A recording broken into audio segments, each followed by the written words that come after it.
Well, hello there, everybody, and welcome back to another Hookster Talks. Yes, it's been a very long break for me and Mr. TB the Bear. Yes, everyone's favourite bear. In fact, it's been so long since Formula One that my bear's gone all dusty. Yes, look, let's get all the dust off him. Look at that. Terrible thing, terrible thing. But there you go. How you been, TB? You been alright? He says it's bloody cold. It was cold. It's got a little bit warmer now in the UK, but I do agree with you. Last week it was bloody cold. Anyway, what's your predictions for the World Champion of 2024? Lewis Hamilton. I just knew you were going to say that. Yes. Anyway, hello everyone, and welcome back to another Hookster Talks. Let's put the chat up so we can see if there's anyone about.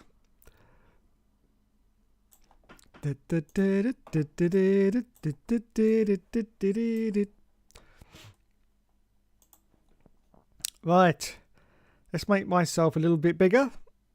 That's what she said. And let's make the chat a little bit bigger as well. There it is.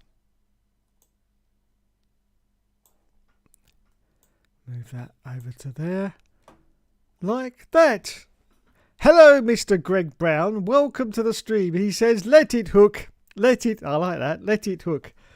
Now, we're just going to hang on for a little bit until hopefully some more people turn up. But of course, unfortunately, as always happens, because there's been a long break due to the fact that there's been no Formula One. Unfortunately, the way YouTube works is that if you've been off for a while, unfortunately, it doesn't promote your videos. Yes. So I'm probably last on the list at the moment of live streams. So that's probably why no one's actually bothered to turn out, apart from Greg. But or it could just be that they've seen this already and they've gone, oh, fuck. No, I'm not going down that rabbit hole again. No, I'm done. I'm not. No, go away, Hookster. Just no. Maybe that's the situation right now, or maybe there's something really good on the telly right now. Yes, perhaps that's what it is. It's 9 o'clock on a Thursday evening. Perhaps there's something really good on the telly. Yes. Anyway, hello everyone. Welcome back to my first Hookster Talks for the conclusion of the 2024 season. And this is going to be a very fast and furious last part of the season. We've got 6 races to get in just shy of 2 months now. I think the 12th of December is the last race. So yeah, we haven't got very long now before the end of the season. And 6 races, and not only have we got that, but I think 3 of those races have got sprint rounds in them as well. So it's going to be pretty hectic stuff now before the final push towards the end of the championship. I don't know why there was a 4-week break. I've no idea. Although for me it felt like about a week break. Yes, the weeks have just flown by. But yes, I don't now see the point of having a summer break of 3 weeks and then having a winter break, or autumn break of 4 weeks. Makes no sense. Anyway, I don't run Formula One, thank God. So they must have had some logistical problems to have needed a 4-week break in between. But anyway, we are back now. We are back. Yes, Formula One is back for the last part of the championship. And the question is, who is going to win it? Well, it looks pretty obvious at this stage that it's going to be Max Verstappen. Looks pretty obvious it's going to be Max. But Lando has got a little tiny outside chance. But we'll have to see what is going to happen. Now, I've got a few things to talk about. I've just waited to see if anyone else joins the chat. Because if they don't, then I'm in big trouble here, Greg. No one's turned up. Yeah, no one's, as I said, they've just said no. No. And of course, the other problem is when you've been off for 4 weeks, people forget. And it's like, oh, fuck, is it Thursday? No. So this is the problem. I'll give them a couple more minutes and then I'm just going to do the show regardless. Because I don't care, I'll just talk to myself. I usually do anyway, so what's the difference? Yes. Anyway, welcome along, Greg. Welcome along. You seem to be my one and only viewer right now. So I'm very glad you're here. Otherwise, I would literally be talking to myself. But anyway. Where are all the fans? Where have they gone? Where is Mr. Will F1? I've got something that he suggested to me in a chat earlier to talk about, and he's not even here. Unbelievable. Unbelievable scenes. Biblical scenes, you could say. But there you go. Yes. This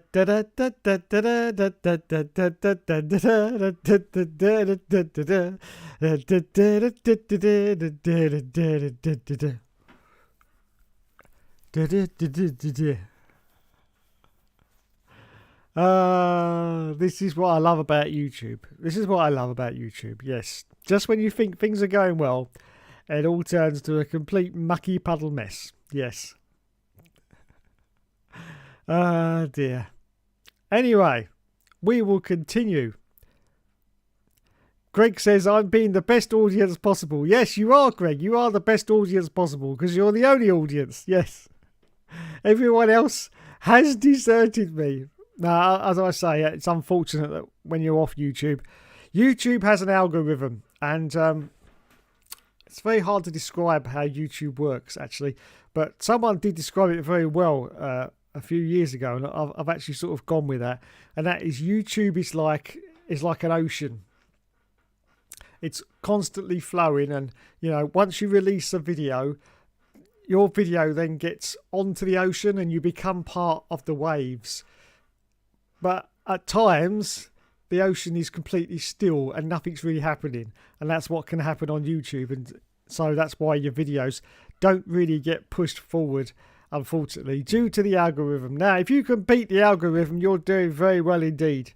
But it is very difficult to beat the algorithm because they change it constantly to make sure that you can't win against the algorithm. Of course, a lot of people don't have to do any effort at all. If you're a subscriber of about 1 million subs, you really don't need to don't need to work the algorithm. Oh, hello, we got someone else. Jamie's in the chat. Ooh, Dave's back. Yes, I'm back. Well, this is me front, actually. Here's me back. Look, here we go. How's that? You know, that joke never gets old. Never gets old. Anyway, we got 2 people in the chat now, so I'm going to continue from what I was going to say. And first, we're not going to talk about F1 real life sport. What we're going to talk about first is F1 gaming. No, don't leave. Don't leave yet, because this is exciting. Because exactly to the day, 17th of October, not 2024, 2014, yes, this little travesty was released. Yes, that's right. F1, see if I can't get the light not to shine on it. F1 2014 was released 10 years ago today on the 17th of October for Europe. Other areas, it was a little bit... other areas, it was a little bit later, but... I've seen your back in ways I don't wish to... That's true. That's true. That's very, very true, Jamie. You have. Viewership up by 200%. Yes. Viewership is now up by 200%. Yes, we got 2 viewers. Anyway, yes, this little travesty here, F1 2014, was released onto the public, and everyone went, what the fuck, mate? What the fuck is this bullshit? Quite possibly the worst F1 game from Codemasters. I'm even going to put a controversial take out here and say it was worse than this one. F1 20... No, wait a minute. Just hear me out here. I know 2015 was very, very bad. One of the worst things about 2015 was that it had no career mode. The other terrible thing... look at little Lulu. Look at little Lulu. Looks about 15. Look, this was the first year, of course, when they started to put the drivers' faces onto the front covers. And look at little Lulu. Ah, he looks like a little baby. Little baby Lulu. And we've got Fernando Alonso. Sebastian Vettel. Who's that? Oh, it's Dan. Is that Daniel Ricciardo? That doesn't look like Daniel. It is Daniel Ricciardo. And we've got Felipe Massa, baby, of course, in his Williams at that time. Yes. Wowzers. Wowzers. Hello, Mr. Ewok Jr. Good evening. Welcome to the stream. We've now got a 300% uptake in viewers. Oh, Bois finally turned up. 10-year anniversary of F1 2014, is it? Yes, it is, Mr. Bois. And the reason why I'm only doing this is because Will F1 actually sent me a message and reminded me the other day. So that's why I'm here. So, yes. F1 2015 was unforgivable. A blatant, unfinished scam and therefore the worst F1 game from... No. I'm going to disagree with you on that point because I think this one was worse. Now, when I first did this on the All Seasons, I got a message from someone saying, oh, you'll really like the career mode on that because it's really in-depth and fascinating. And I started it and I was like, no, it's not. It's exactly the same as 2013. It was basically a copy-paste job. But here's how I'm going to make up the argument here. Yes, this was a crap game. I admit, absolutely. But... graphically, it was far superior. Obviously, it was on the next gen at the time, next gen consoles, so that's fair enough. But graphically, it was far superior. And I have to say, apart from all the bugs and glitches, which most of those were online bugs and glitches, the actual gameplay isn't too bad. And of course, it did have the 2014 season in it as a bonus extra. Don't forget, yeah. So you could play on the 2014 or 2015 season. So I'm going to say it slightly beats this one because this one was absolutely cacking awful. This was the Mario Kart F1 of its time. What the hell they were even thinking with this game, I've no idea. It smelt slightly of Rust Wii to me as well, that they got it out very, very quickly while they were working on F1 2015 for the next gen consoles.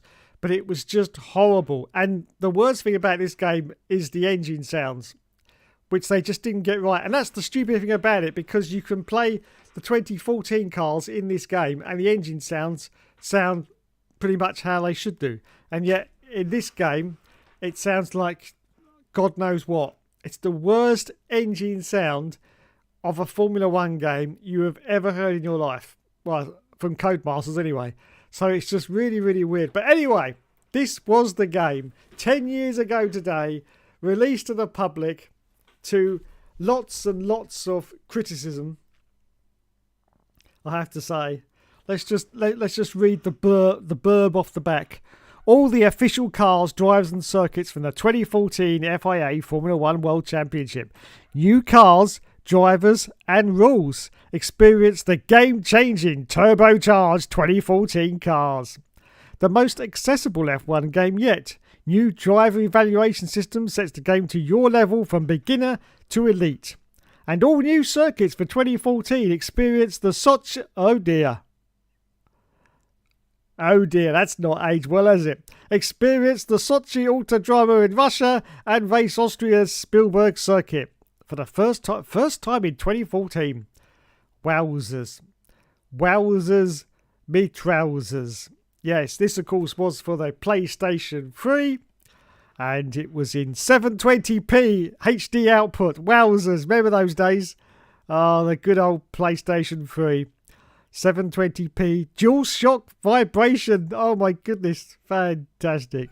And there it is in all its glory. Now, did they still have manuals back in the day? Well, they did, but they were very, very, very, very crap. I mean, look at this. How many pages we got on this? Oh, there's like half a dozen pages, and most of those are just how to set up your wheel. Boring. But how to set up your wheel or your controller, whatever. And that's about it. I used to love the manuals where you used to literally have in-depth guides onto what to do. But they just, yeah. In fact, out of that manual, only the first 8 pages are in English. Yeah, and that's it. Put game in tray and wait for it not to work. That's basically it. But anyway, there you go. That was the manual back in the day. Let's have a look at 2015. I bet that's even worse. I bet there's not even any kind of a manual for 2015. Let's have a look. Oh, look. I was absolutely right. See, this was the decline of gaming. Look, not even a manual. There's nothing in it. I think there was some promotional shit that I threw in the bin inside that bit there. But no manual. No manual whatsoever. Yes. Unbelievable scenes. Unbelievable. Anyway. We need to celebrate the fact that 10 years ago today, this game came out. Yes, we do. 10 years ago today. Just goes to prove that Codemasters have been making F1 games for a very long time now. Very long time. All the way back to 2010, of course. And yeah, what can you say about this game? Let's go to the comments and see what everyone says.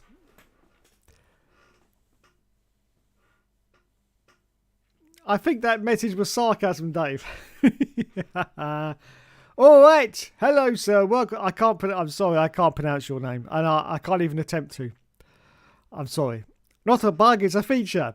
At least 2014 was an actual finished game. 2015 was blatantly unfinished. They only realised it because they had run out of time. Yes. Yes, unfortunately. And of course, this is what everyone's complaining about now. About, oh, we need a new game engine. The same thing will happen if you have a new game engine. We're going to be in a situation where they're going to rush out a game, like, I don't know, 2026, half unfinished. And while they try and rush out a game for 2027 with a new engine on it, and it's just going to be a disaster.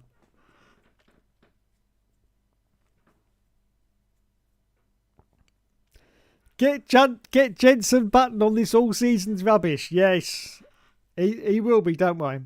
F1 2014 was a copy-pasted game. Should have waited until 2015. Yes, they should have done, indeed. And it is true that this is a copy-pasted game. And it's a copy-pasted game where they decided to actually remove things from it.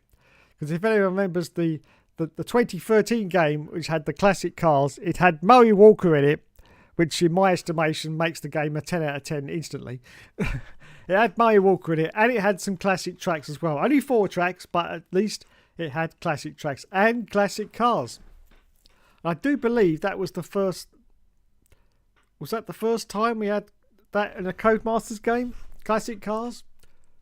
Yeah, there was nothing really to unlock in 2010, 11, 12, was there? No classic cars. So yeah, it was the first time we had classic cars was in 2013, at least for the Codemasters games.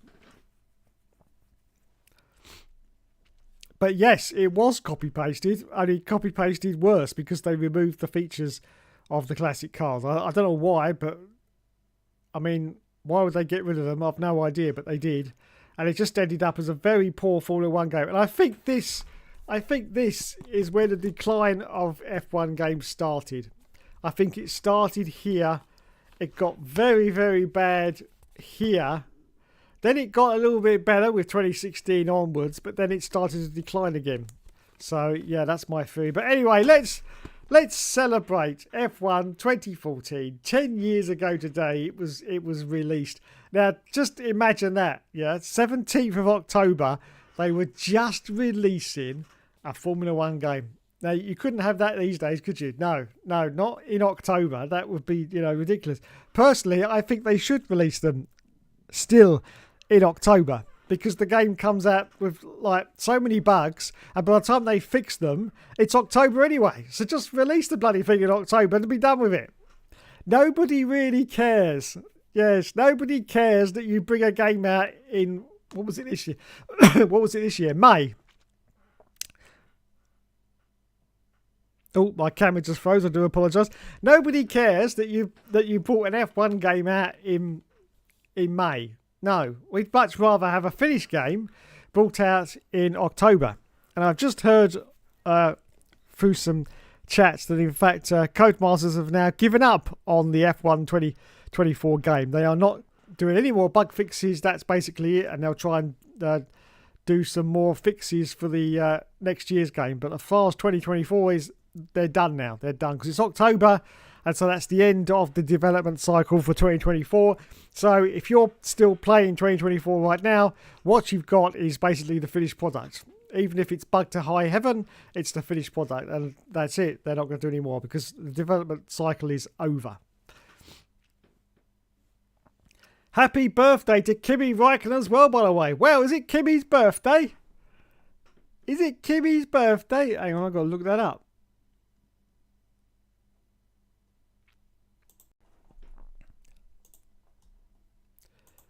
Let's look that up. Kimi. Can you let me put in Räikkönen? I can never spell Räikkönen. I just do that and...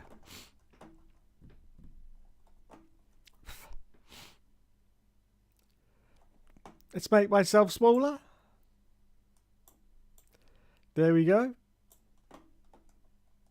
Not that small. There you go.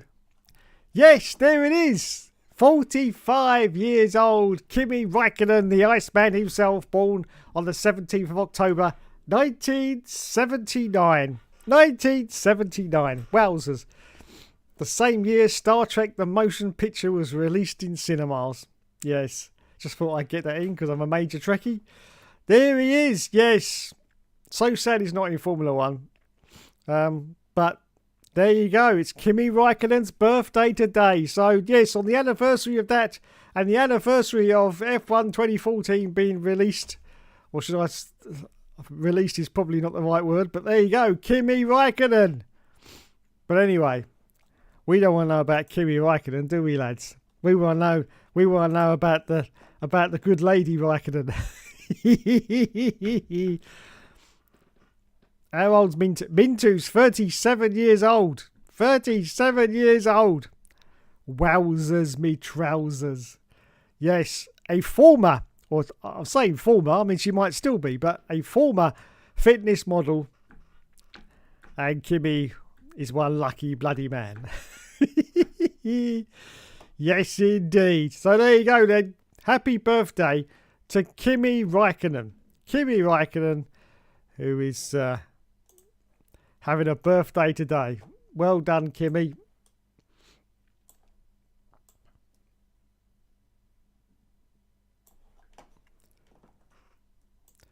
Right, where's the messages? I'm starting to lose the messages, so let's get back onto them. Get Oliver's penis on the all seasons. Yes, Oliver's penis on the all seasons career. 352 races, 18 poles, 21 wins, 103 podiums, and the same amount of point finishes as Vettel as well. Fantastic. The only reason F1 2014 was the way it was is because it was supposed to be on the PS4.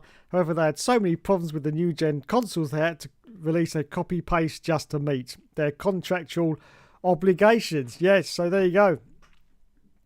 Everyone was very surprised because the PS4 was already out, wasn't it? Why it didn't come out on that, but there you go. So that's the reason why it was basically a rush job. Basically a rush job. Let's see if I can find...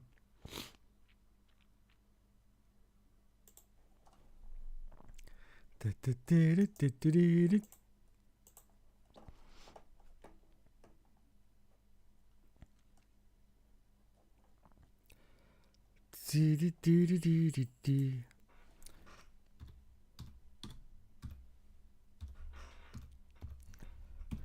if I can steal something from my own channel. Oh, the all seasons career mode. The all seasons career mode.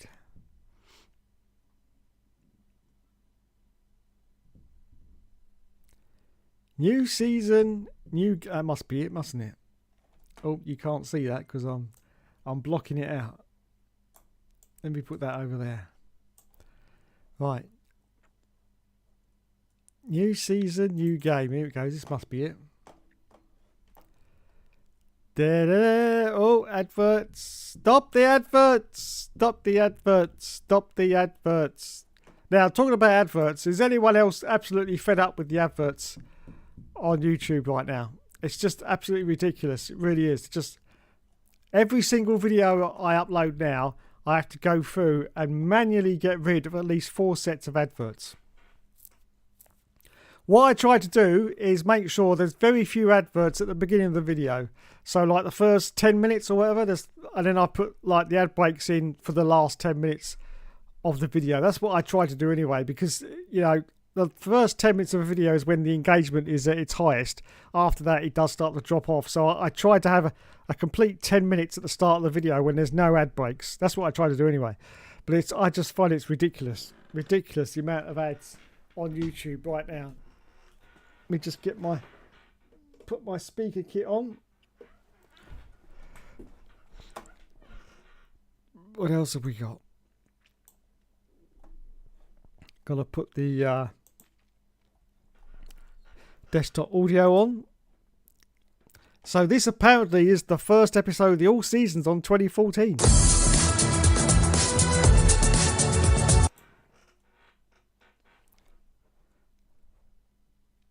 Hang on.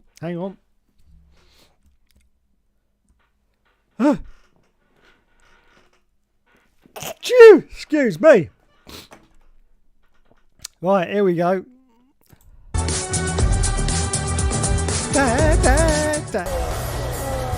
Oh, doing this bit.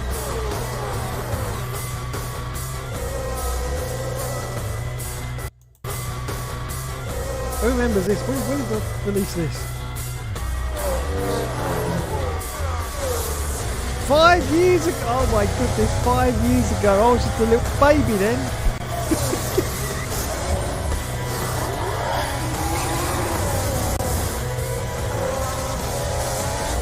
This was the intro. Great, isn't it? Oh yeah. Absolutely great.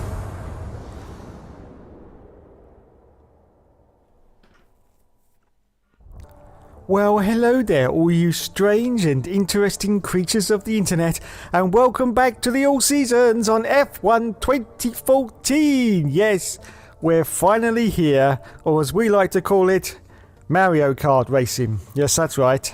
Who is this guy? Mario Kart racing. Anyway, let's have a look at the runners and the riders for the 2014 season. Yes. We start with Mercedes, of course, with Lewis Hamilton and Nico Rosberg. Then on to Infinity Red Bull Racing with Sebastian Vettel and Daniel Ricciardo. Then on to Scuderia Ferrari with Fernando Alonso and Kimi Raikkonen. Then on to Williams Racing with Felipe Massa and Valtteri Bottas. Then on to McLaren Mercedes with Jenson Button and Kevin Magnussen. Then on to Sahara Force India F1 team with Nico Hulkenberg and Sergio Perez. Then we move on to Scuderia Toro Rosso with John Alec Verne and Daniel Kvyat. Then on to the Lotus F1 team with Romain Grosjean and Pasta Maldonado. Then on to Sauber F1 team with Adrian Sutil and Esteban Gutierrez. Then on to the Mauritia F1 team with Jules Bianchi and Max Chilton. And finally, rounding out the field, we've got the Caterham F1 team with Kamui Kobayashi and Marcus Ericsson. Fantastic. Now, anybody that's played this game will know that for the first time in a Codemasters game in a career mode, you no longer have to drive as a backmarker. You can drive any team you want. Shock. Yes, fantastic. Finally. Oh, but wait, this is the All Seasons. It's all about zero to hero time. So it wouldn't be the All Seasons, would it? Unless we went for a potato. So the question is, which potato are we going to go for? Yes, that's right. We're going with Caterham for a full season. Oh my bloody good gold. Here we go then. Let's do this in a Caterham. Ah, the beautiful Caterham. I remember this one. Greatest car ever in Formula 1, Caterham. Not really. So here we are in our potato car, and our teammate is Kamui Kobayashi, and our first round of course is in Australia. In a Caterham. I love the didgeridoo music.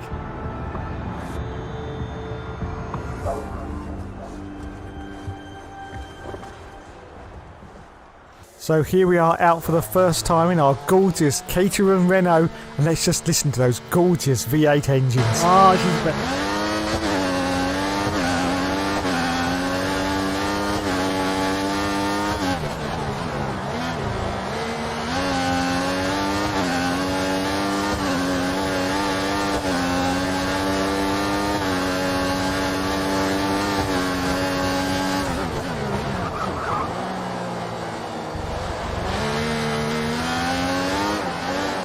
Oh, there are no V8 engines in F1 2014.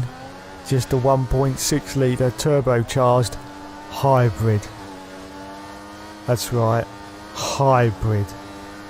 Oh, for fuck's sake. Anyway, out to qualify at the moment. You can see we're currently in 19th place in our potatoes. We go a little bit further.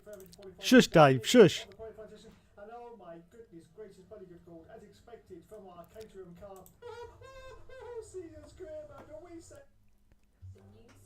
Oh, balls. Adverts!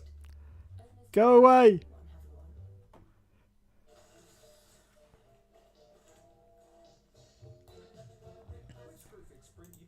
We say go, go, go. It's the way we go from last place, and it's a terrible start from the line. Absolutely terrible for the Hookster. Still in last place. Max Childers directly in front of us. So we go to turn one, but once again he goes for a dive and he gets past his teammates straight away. Oh my goodness, he's spreading his way through traffic. Look at it, there's 4 abreast now. 4 abreast. So there is the there is the great F1 24. I've turned the volume off because I get a little bit excited in these races.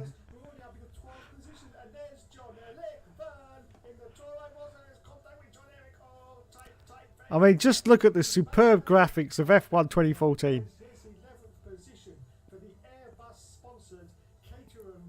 Fantastic. It's another fantastic performance once again from the 8 times, yes, 8 times world champion so far in this series. But I don't think he's going to win in a Caterham. No, look at this. We've got more sponsor logos, Dell and CNN, and look at it. It's just beautiful. It's an absolutely beautiful livery, I have to say, on this Caterham car. Yes, it's just a shame that it's a complete nutter bloody potato. Yes, it's a potato, everyone, a potato. So there you go. That's our little celebration of F1 2014, which, as I say, came out 10 years ago today. What a mess that was. Right, let's get back to the comments.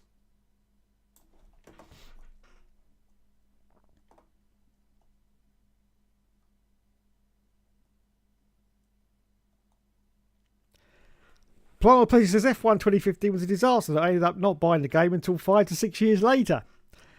Yes, the first time. Before they had the classic cars in F1 04, 05, 06 and Championship Edition. Yeah, I thought it was. The 2014 cars were basically what it was going to look like if they'd actually been finished on time, but since it wasn't, they bunged it on with the 2015 cars so their work wouldn't go to waste. Yes. The decline started in 2012 and has been ongoing since. 2011. Yeah, 2011. Such a shame. 2010 was such a great game. I think everyone could agree with me there that the F1 2010 was such a great game.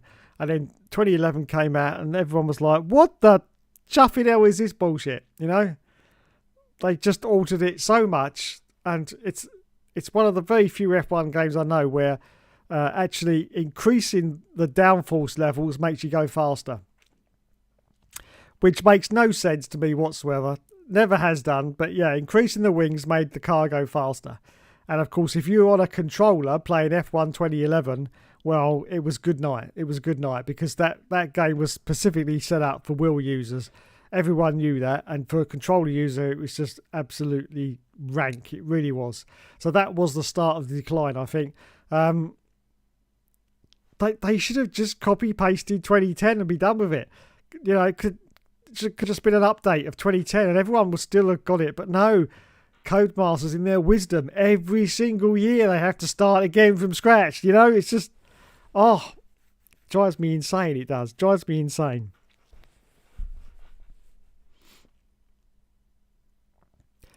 Plant says, I think 2013 was a decline as they concentrated too much on classic cars. Yeah, 2013 also was the start of the decline. Because one thing I do know about 2013 is it didn't sell very well at all. Yes, that was the start of the apathy in F1 games. F1 2013, despite the fact it had classic cars and classic tracks, only 4, but still they were in there, it didn't sell very well at all. So I think, yeah, that was definitely the start of the decline, at least in terms of Codemasters games. Hello, Laurie. Welcome to the stream. He says, the less said about F1 2014, the better. I agree with you. F1 2012 was all right. Yeah, I did like F1 2012. It had that championship thingy mode in it as well, didn't it? We had all the 6 world champions. I I can't remember what you had to do, but you had to do something. But that was quite interesting. And it had a scenario mode as well, didn't it?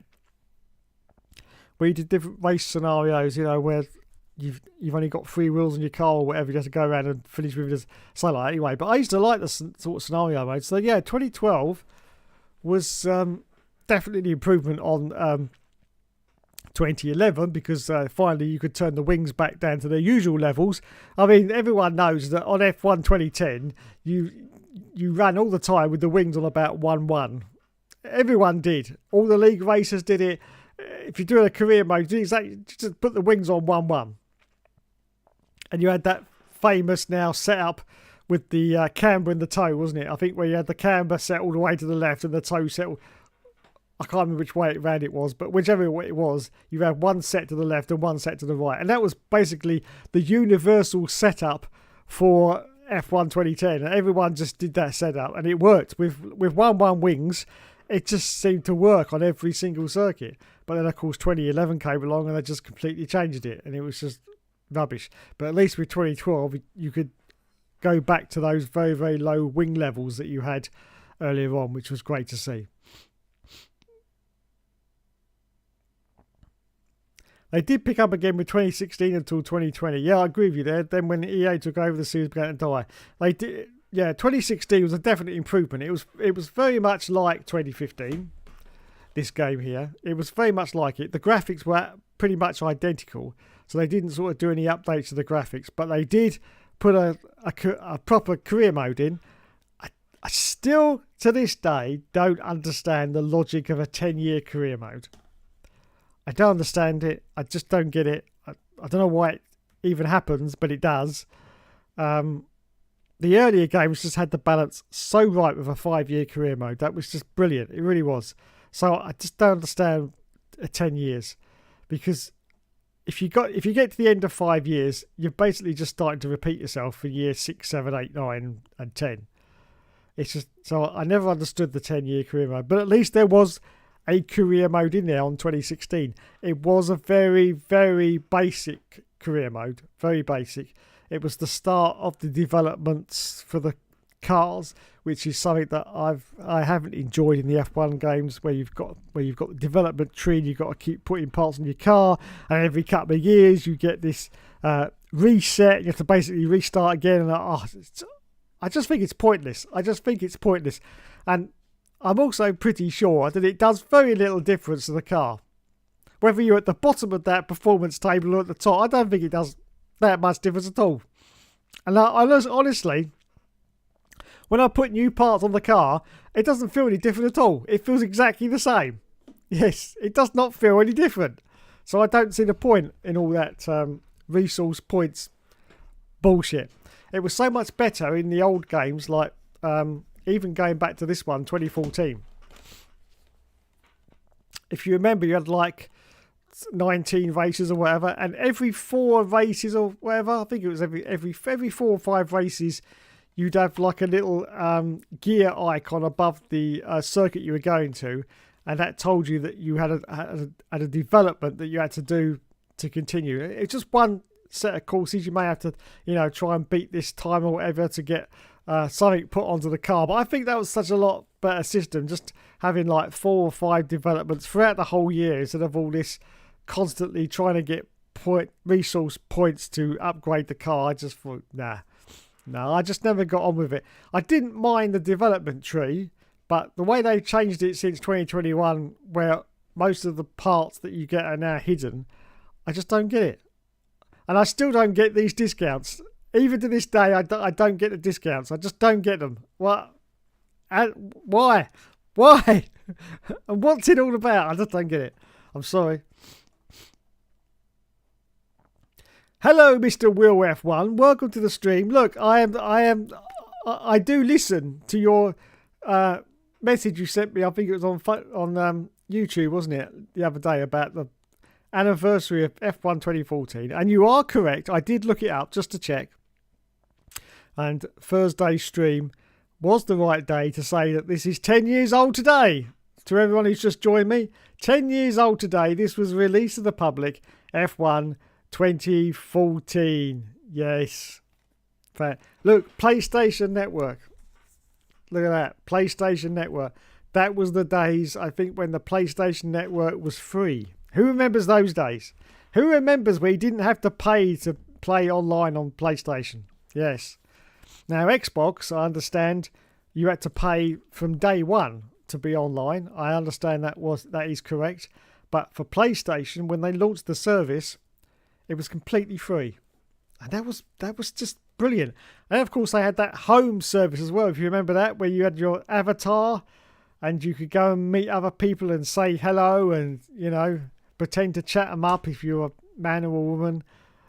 I had some quite exciting times experimenting with that, I have to tell you.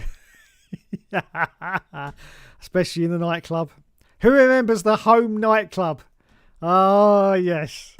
Oh, yes. This home hub was going to be like your central hub for everything. You could just basically wander around this virtual space and you could see like these big screens that had all your game statistics up and, what games you were playing. Oh, it was, the dream of it was just perfect. The reality was basically all you ever did was go to the nightclub and start typing in obscenities to all the girls in there, hoping for a response. And that's all anyone did. That's all I ever did anyway. And that was it. I mean, now we've basically got the same thing, like with statistic screens. You get that on the PS4 and you've got the PS5. You even got that new hub interface now on the PS5, haven't you? The new welcome screen, which tells you, basically everything that you've been doing over the past week. We've got controller charging, controller battery charge status now is now on the welcome screen. That's taken a long time because that tiny little thing in the corner, very difficult to see, but now as soon as you get to the welcome screen, it tells you about that and how much disk space you've got left on your PS5. It's just brilliant. But I say all that is just basically an evolution of what home had, just minus the avatar and the basic desire to go into nightclub and chat up dodgy females. Yes, I do miss those days. I really do. Really do miss those days of home. But yes, that's when PlayStation Network was free. Unfortunately, servers, networks cost a lot of money to maintain, and Sony sort of said, we've kind of shot ourselves in the foot here. And so they then started to now charge for the PSN service, and that's what they've been doing ever since. And unfortunately, it's been gradually rising. It's actually gone up £10 this year, I think, which is a shame. It's been at the same price for a few years, but it's now gone up £10. And, I see this as a start of a decline where I think eventually you're going to be charged £100 a year just to play online. I can see it getting to that situation eventually. It's getting high now. I think it's £60 a year. It's going to get out, I think, to £100 a year. It's just because the infrastructure, the maintenance of the servers and whatever is just so complicated now. And of course, due to events going throughout the world, they have to do a lot of bypassing as well. That they're just going to have to charge more. I mean, games are going up in price, so the price of actually being able to game is going to increase as well. I mean, when this came out, this I do believe would have been $39.99, which was the standard price for a PS3 game. You can't buy PlayStation 5 games for £39.99, and not unless they're on special or indie games or something like that. But you cannot buy a full priced top studio game for $39.99. That just doesn't exist these days. I mean, F1 2024 was, I think, £70 or something like that. So it's just, and I can see that going up in price as well, because the less people buy it, the more they're going to have to increase the price. That's just makes logical sense, unfortunately. So yeah, next year's could hit £75. Could even be £80 next year. And I'm talking the standard version, not the bells and whistles one that they always charge extra £20 on. So yeah, I think it could happen, definitely.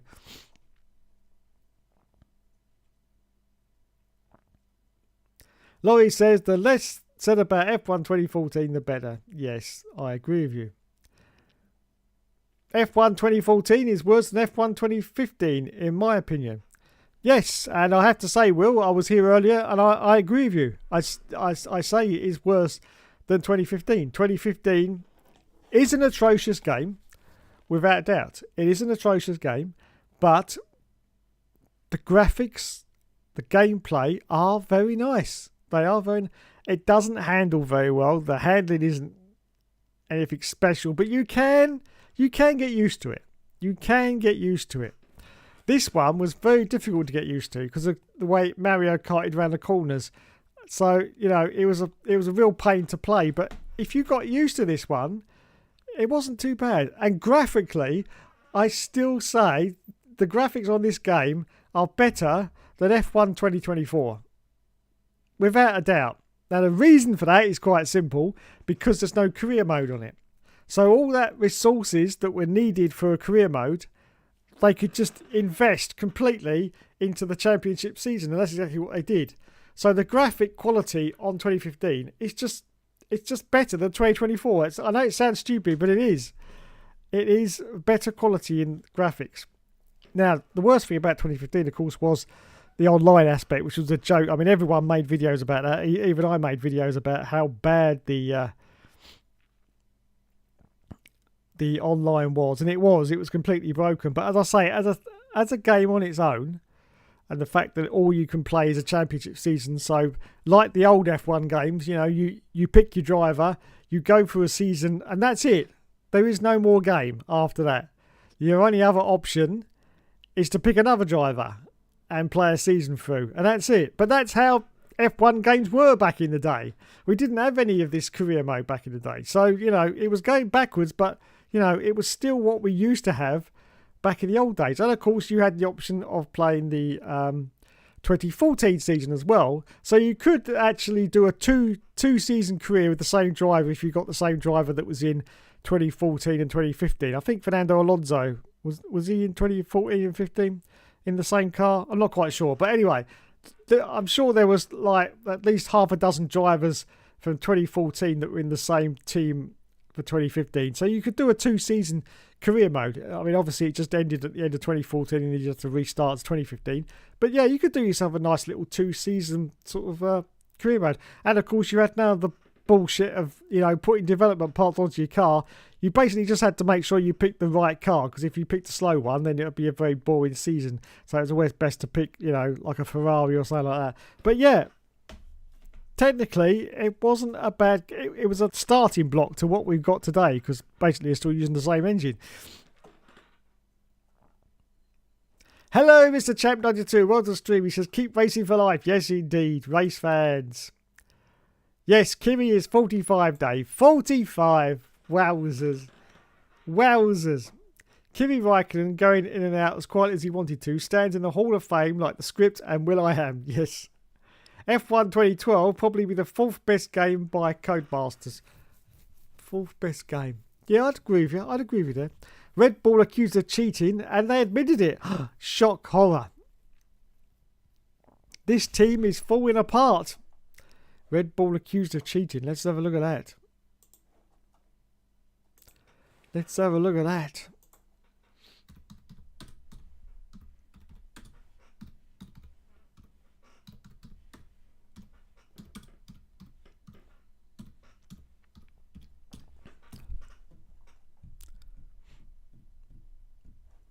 Here we are.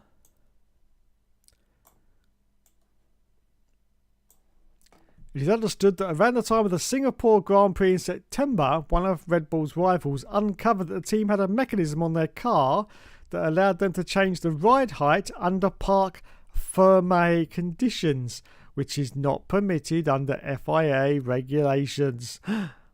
Oh my goodness. Oh my goodness. That's it. That's it. Get him out of the sport. Get him out of the sport. It's like Benetton all over again, isn't it? But yeah, you're right. That team is falling apart. Falling apart.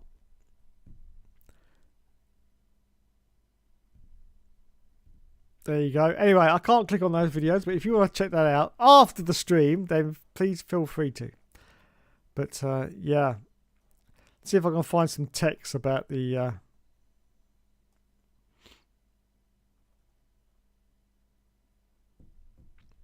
Oh, that's 2022. Anyway, so there you go. Red Bull cheating. Oh my goodness. That's not on, is it? That's not on. That's not on.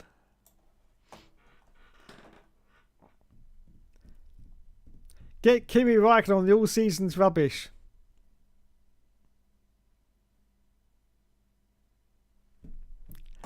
I mean, it wouldn't surprise me if they were making the car worse, to be honest. Imagine making your car worse by cheating. I'm hoping that this week, Hayley Welsh, aka the Hookster, makes an appearance at the US Grand Prix. Yes, I'd love to see that as well. I'd love to see Hookster! God. Fantastic.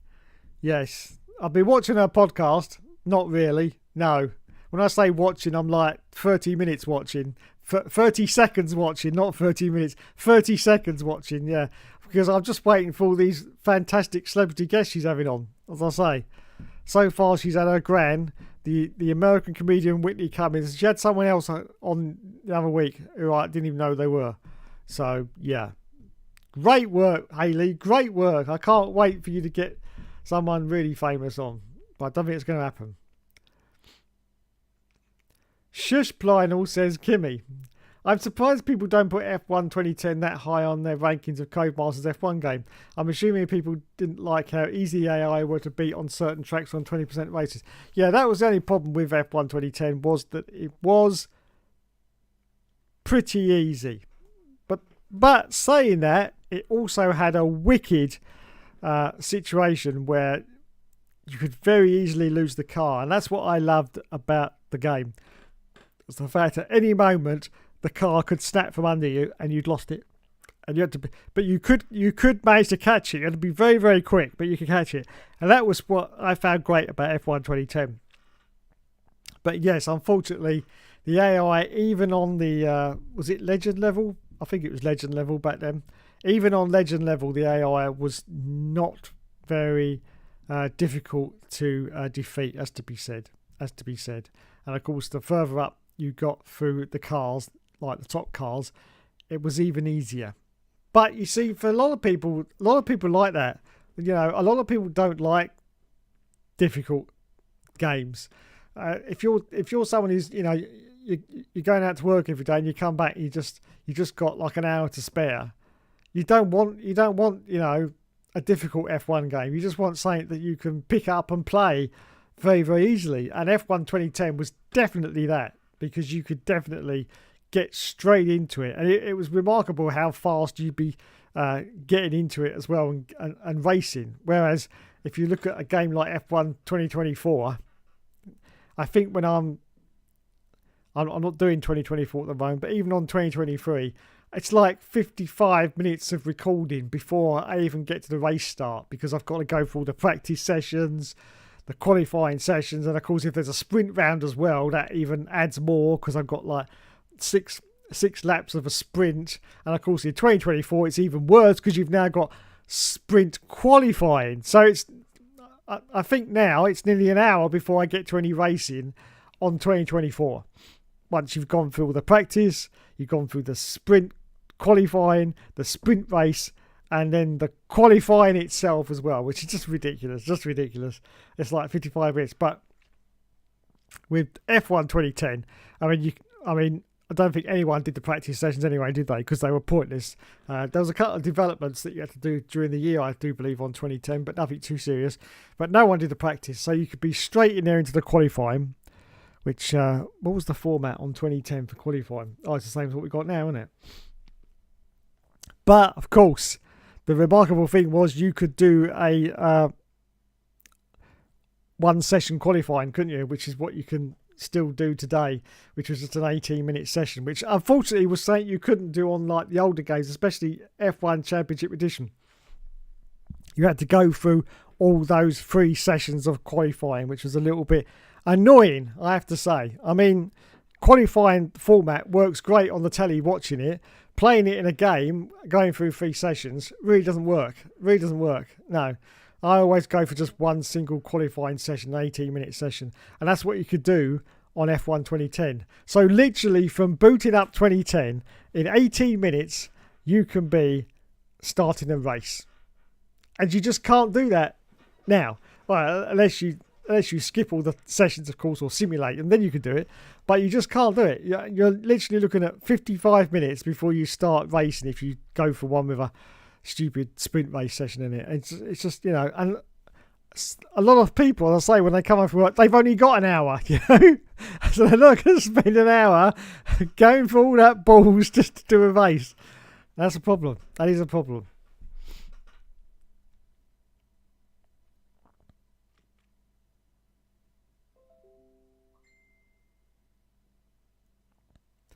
I mean, some teams are making their cars much slower with upgrades. Yes, they are, Red Bull. Lando Norris will never win a championship. You heard it here first, everyone. Lando Norris will definitely win this year's F1 2024 World Championship. You just wait, Mr. Will. You just wait if it happens. I'll tell you. I'll tell you what, if it does happen, which I don't think it will, but if it does happen, you better make sure you're not on the internet, because I will be absolutely unbearable. Unbearable. But I know it's not going to happen, but it was just a nice little prediction.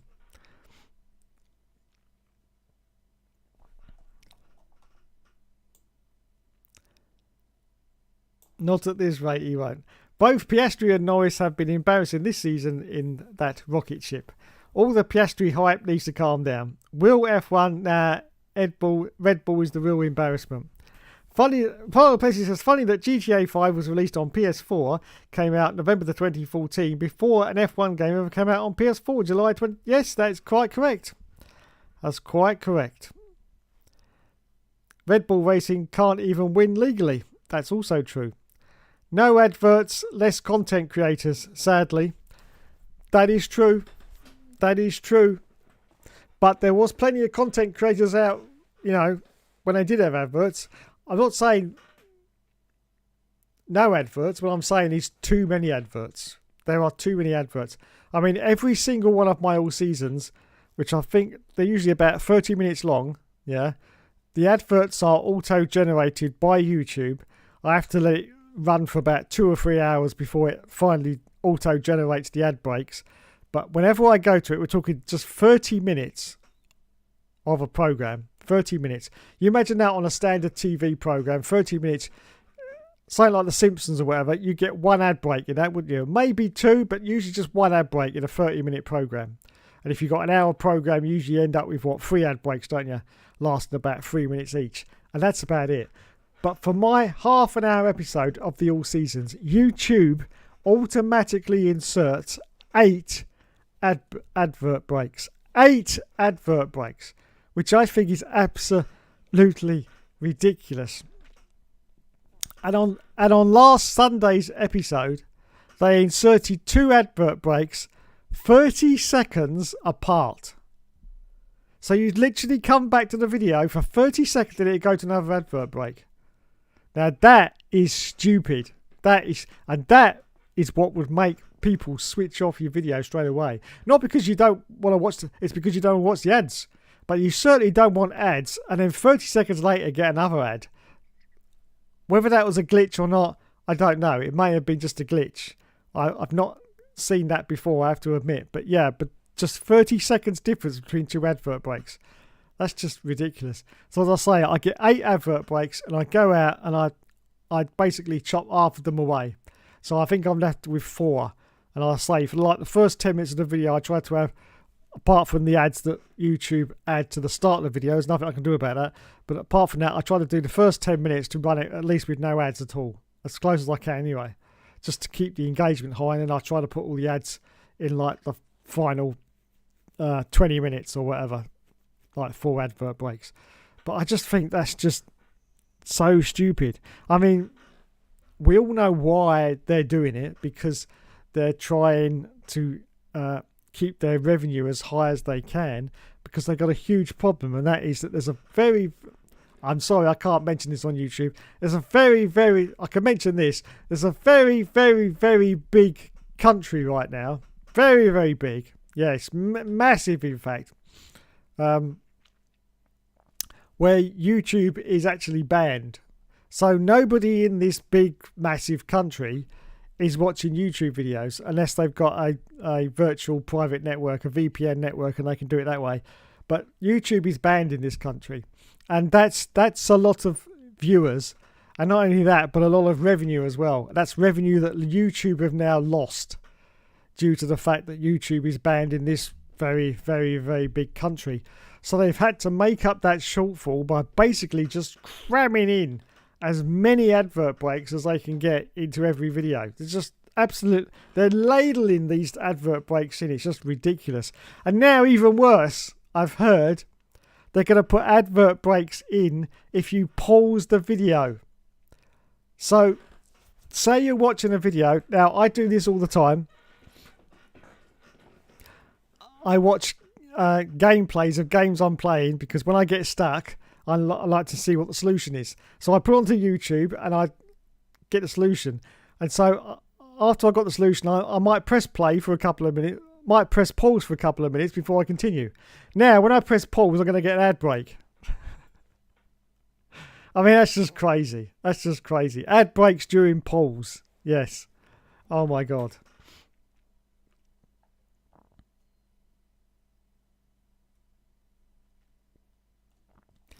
Laurie says, if Piastri can work on these inconsistencies, he could be world champion, in my opinion. Yes, I agree with you. I don't think he's got a chance this year, although he's got a very outside chance of winning the championship, but a lot of things would have to go wrong for Max and for Lando. But he has got an outside chance of winning it. I think Will said last time I was on that in actual fact, Lewis Hamilton has got a very, very outside chance of winning it as well. And he's quite far down the ranking at the moment. But yeah. Norris has bottled 100 points this year, says Will. It's a necessary evil, says Bar. It is a necessary evil, but it's just, as a YouTube viewer, as well as a YouTube maker, it frustrates the hell out of me. If I'm watching a video, it doesn't matter how good it is, as soon as the advert, I tend to switch it off, which is a shame because that content creator isn't getting any more of his video watched. But it's purely because I just don't want to sit through the ads, and they're just the same ads all the time. That's the worst thing. If there were different ads every single time, it wouldn't be so bad. I think the TV companies have got that pretty good. If you get free advert breaks, they're usually different adverts. They're all adverts you've probably seen before, but they're usually different throughout the whole hour of a program. But during the YouTube ads, it's just the same thing. I mean, YouTube aren't actually the worst at that. There's a few other free channels out there that run ads, like Pluto TV. Pluto TV runs exactly the same ads constantly throughout anything you're watching. So if you get an advert break of like 2 minutes and then you go to the next advert break, it's exactly the same 2-minute ad that you had at the start. There's no difference. That's just very frustrating. Very frustrating. So YouTube isn't the worst at that, but it's just, I don't know. I don't know what the answer is, to be honest, either. I don't know what the answer is. There isn't any answers really because, they've got to make their money somehow. So this is how they're going to do it. But to be fair, so many have cheated in the past. Yes, here's looking at you, Flavio Briatore at Benetton. Yes. Yes, I know you boff Naomi Campbell at 58 years old. Just stop going on about that now, Dave. Norris and Piastri have done quite well this year. Yes, they have, I agree.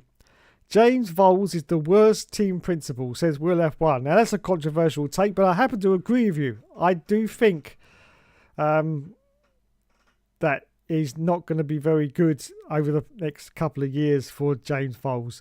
I just think he sold Carlos Sainz on this magical Willy Wonka type dream of the resurgence of Williams, complete with the golden ticket and everything. And, I just think that's what he sold him, but I don't think it's going to quite come to fruition over the next few years. I just can't see I can't see Carlos Sainz doing very well at Williams for one, and I can't see the team as a whole suddenly from where they are. I mean, they're not right at the back. I think that's pretty much reserved for Haas, isn't it, at the moment? But they're certainly not anywhere sort of in the midfield. And I just can't see this resurgence coming. And I just feel that Carlos is going to be at Williams for a couple of years. And let's face it, he's going to be wasting his talent there, to be honest. Wasting his talent. I mean, Carlos isn't, a super talented, great driver. But he is a good driver.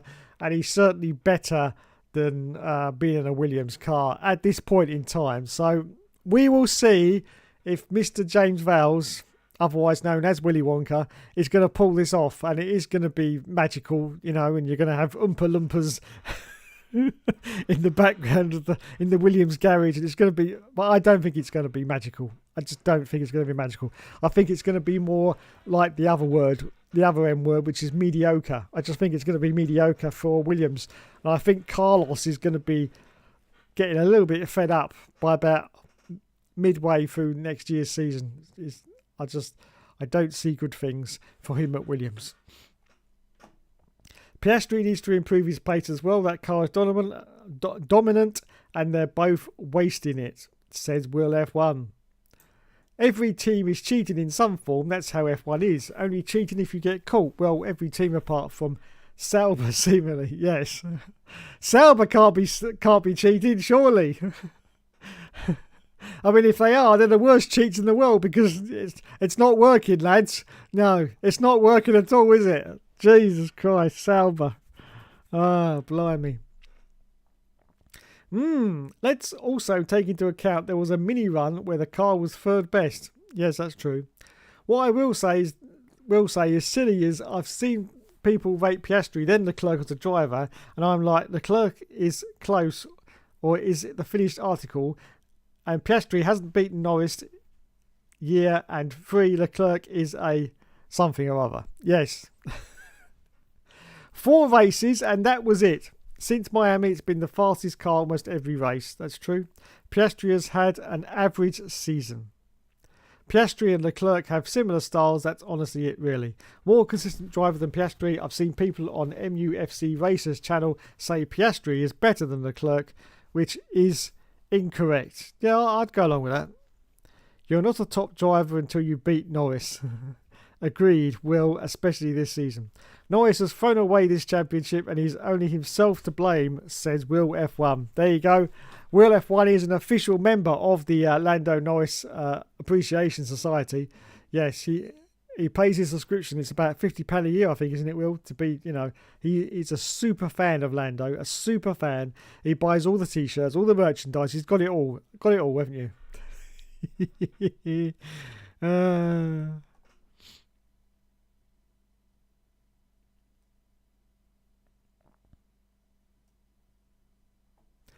Lionel Plessy says that is another stupid thing. You've got the drivers of the top teams at the start of the career.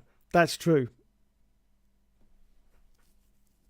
That's true. I never saw the point of that. I mean, you could do that now, can't you? In like 2024, you can start as a new team, or you can start as a midfielder, or you can start as a top team. It's, I think if you're going to dedicate 10 seasons of a career, there's really not much point in starting that in a Red Bull. I don't see the point in doing that, to be honest.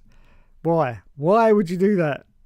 You'd start right at the bottom and work your way up. That's basically what I've been doing for the last 7 or 8 years now on the all seasons. It's always a start, at the bottom. Sometimes not quite completely at the bottom. Sometimes I have picked, a car that's a little bit further up the field, but still a toilet at the end of the day. And I think that's basically how you should do it. Everyone must be a top driver then, Will. Oh, we got some banter going back. At what point do we put the respect on Norris's name? He's leading the team to their first title since 1998. This is true. Crazy 10 years ago, says Champ 92. Yes, that is it. Crazy 10 years ago for F1 2014. I can't believe his time's gone. Hello, Mr. HRD. Welcome to the stream. We need points for fastest lap along with pole position. Yes, we do. But that's a very nice segue because that's a very nice segue because the title of this video says that, yes, there are going to be no points now for fastest lap from 2025. I saw this just before I came on air. Let's put it into Google.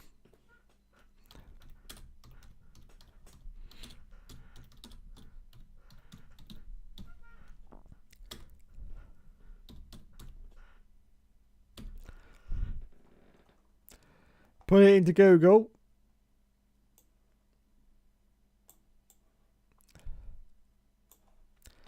What have we got? Oh well, we'll go to the BBC. Don't like to, but we'll go to the BBC because everyone seems to be boycotting Sky at the moment. So, right, F1 drops fastest lap bonus point from 2025 onwards. Oh, it's Andrew Benson. He's usually pretty decent. Formula 1 to drop the award of a bonus point for the fastest lap from the 2025 season. The decision, made by the World Motorsport Council of governing body the FIA, comes in the wake of a controversy over Red Bull's Daniel Ricciardo taking the point away from title contender Lando Norris in the last race in Singapore. So, yeah, basically, I mean, we're only talking about 1 point, but it is possible to manipulate championships, not to any sort of strong degree, but it is possible if you manage to get your B team to go for fastest laps. I mean, just imagine if you got your B team to go for fastest laps like right near the end of the race, and you know they managed to get 24 points in total, and that would have been away from whoever's chasing like the leader. That would be quite significant. Obviously that's an extreme scenario, but it's a point. It is definitely a point that is worth making, that could happen. And I'm pretty sure if it continued with the bonus points, eventually in the future, 1 year, I think the championship is definitely going to be decided by maybe a point that someone got earlier in the year due to a fastest lap. It's definitely going to be a championship deciding decision at some point in the future. So this is what it looks like. They've made a decision now to get rid of it. Red Bull are the sister outfit of Red Bull, whose driver Max Verstappen is in a championship battle with McLaren's Norris. Verstappen is facing an increasing threat from Britain Norris, who has cut the Dutchman's driver's championship lead to 52 points. The bonus point is only awarded to a driver who finished in the top 10, so Ricciardo, who finished 18th in Singapore, did not get the extra point. Speaking at the driver's press conference before this weekend's United States Grand Prix, Norris said, "I don't know why they've done it. I quite like how it is now. There's an opportunity to go for something else. You pay the price for risking it if your pit stop goes wrong or something. If it's something like Singapore, it's the correct thing to do, but I don't think people should change it just because of Singapore." The FIA was not immediately able to provide the reason for this change being made to a rule that was introduced in 2019. So there you go. The FIA are currently keeping stum about why they've got rid of it, but there it is. So the fastest lap points will now no longer be awarded from next year's World Championship. Interesting.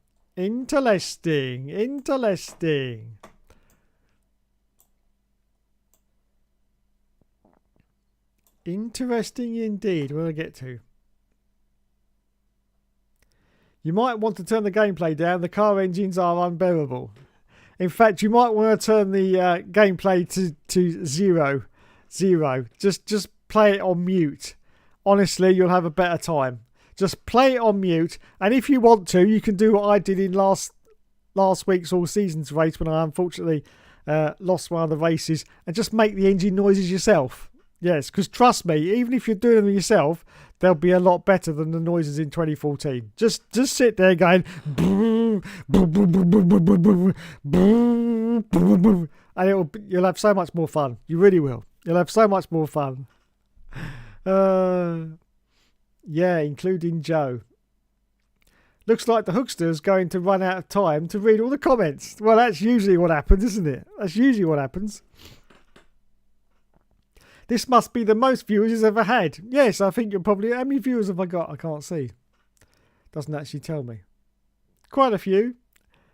HRD says, of all the games, F1 2014, the game is so depressing, even the menu music is icing on the cake. Yes, I agree. I didn't like the start of the game either, you know, when you've got the car and it's just flicking through the menu screens. It just looks naff and bleh. You know, you're just looking at it and going, I know this game's going to be boring before I've even got into it, you know? I mean, just juxtapose that back down to 2010. The beautiful starting sequence for 2010 with the music and everything, and you're just sitting there.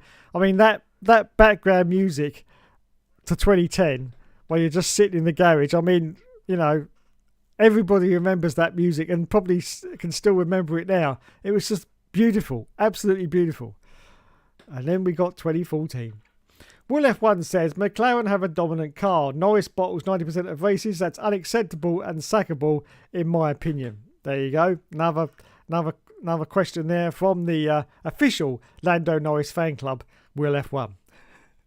I'm glad the fastest lap has been abolished from next year onwards. There you go. That's an opinion from Laurie there. He is actually glad the fastest lap has been abolished.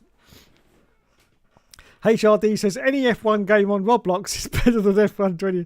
I think you're right. Yes. Yeah, well, it was just horrible. Now, thankfully, because I have to have these games for YouTube videos, I'm not going to do a Moaning Yorkshireman and actually put an axe to this one. No. But you can see from the condition on the disc that it wasn't played much. No. In fact, I think the only time I played this game was for making videos. I don't think I've actually sat down and actually played a career mode outside of YouTube. I don't think I've ever done that. No. Which is understandable. I think my copy of 2015 is quite well worn. I did play this game a lot. Oh no, it's still immaculate. But I did play this one a lot. Especially when it first came out, because everyone played it because they were like, yes! And there's the back of the box art. You see, you don't see this anymore because it's all digital now. Race like a champion. Bonus content. Full F1 2014 season. Here we go. Feel the rush of Formula 1 powered by a brand new game engine. A brand new game engine. That same game engine we're still using 10 years later. A revolutionary new handling system and stunning broadcast visuals immerse you deeper than ever in the world's most exciting motorsport. New Championship Season Mode. Now that's not new. That's not new at all, is it? No. Championship Season Mode is in every single mode of Formula 1. Yes, ever since the start, you're in a Championship Season Mode. So that's not new at all, is it? New Pro Season Mode. Oh, that was a great one as well. Remember the Pro Season Mode? Exactly the same. Only thing was you were locked to the cockpit view and all the assists were off. But the rest of it was completely new broadcast TV presentation. Wow. But the best thing, of course, yes, the most exciting thing that got everyone crazy was that it was in 1080p. Yes, 1080p for the first time. The poor old PS3 struggled to do 1080p. There was only a handful of games that could do 1080p. Gran Turismo 6 could do 1080p. Gran Turismo 5 could only do 720p. There was literally a handful of PS3 games that could do 1080p successfully. Most of them were 720. Grand Theft Auto 4 was 7. In fact, Grand Theft Auto 4 was less than 720p. It was 690p because they just couldn't get it up to high def. No, that's why it looks a little bit rough around the edges because it wasn't quite there. But yeah, 1080p. Everyone went crazy for 1080p, didn't they?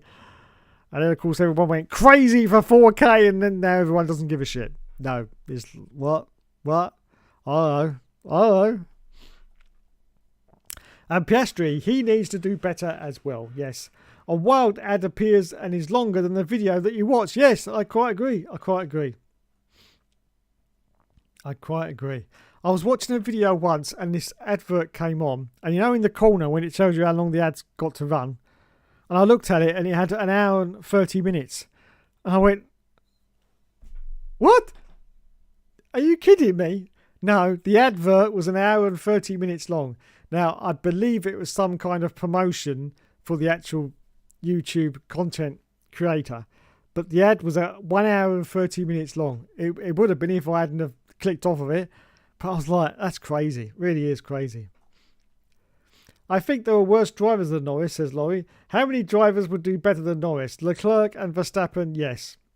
Braz says, I'm reporting you to F1 Games PlayStation for using his video without... Yes, that's it. That's it. You report him. Yes. Yes, using his content without asking him. Unbelievable. Don't worry. He will be reported for that. I think you're having a good time playing laser tag. Why don't you wait a month before people could do that? More people could be there. True. Very true. Alonso, Sainz, and probably a few others in that car as well. That McLaren car was dominant. I still can't say that word. Dominant, to be honest. Rosberg 11th. This game really was a mess, wasn't it? Yes, it was. I just can't get over 2015 with the faces on the cover. Look at little Lulu. Little Lulu. He looks about 15 years old. Wowzers. Wowzers. So, of course, this one must be coming up for a birthday as well, mustn't it? Let's have a look and see when this was...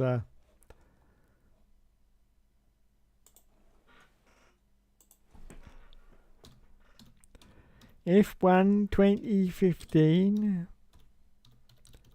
release date. Da da da da da da da da. There you go, 10th of July 2015. Da da da da da da da da. Race like a champion. Yes, that came out. That was the first one that came out early, wasn't it? Because 2014 came out. Well, we know it came out now, October. So yeah, that came out early, didn't it? But of course, that was because they'd spent more time working on it. There you go. There you go. What does Wikipedia say about 20? Oh, God, that's bright. Say about 15. F1 video game series. Yes. Oh, yes. Electronic Arts. Yes, we know about them. F1 Manager. Yeah. Codemasters. 2010. F1 Race Stars. Yes.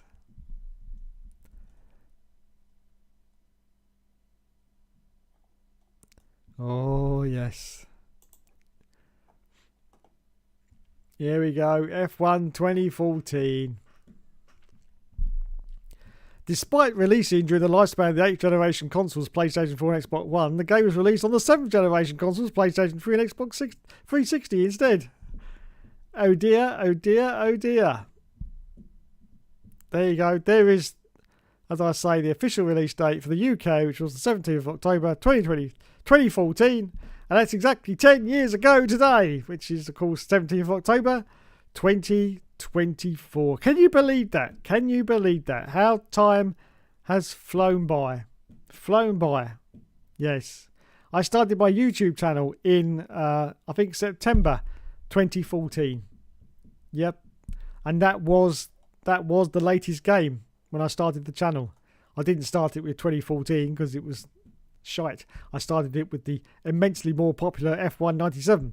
But yeah, that was the latest game out when I started. Unbelievable.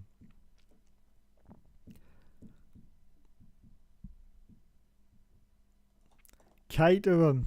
Caterham.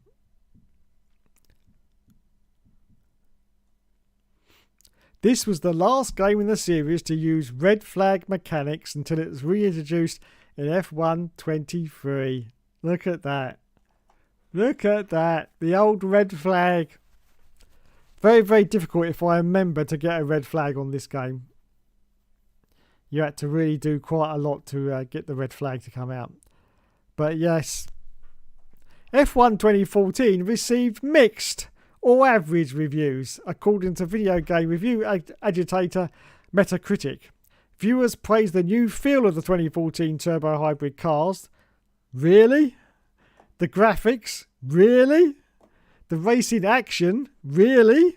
and some new features that made the game more accessible, but criticisms of the lack of new major features and the removal of the classic content from the previous game resulted in mixed reviews.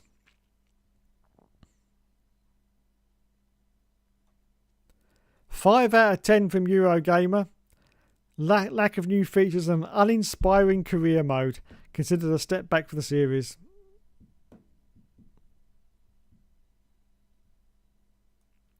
$67 out of 100. PC Gamer. There you go. There it was. The start of the decline. F1 2014. Well, that was so white, I've given myself an headache with that. Right, where did I get to? Fantastic. Norris isn't even one of the top 5 drives that season. Alonso is hypothetical. He helped burn McLaren down. Signs I don't believe is as good as Norris now is. Look at Alonso 2023 and that says enough. Signs equals Norris. Laurie says 2023. Oops. What happened there? What happened there?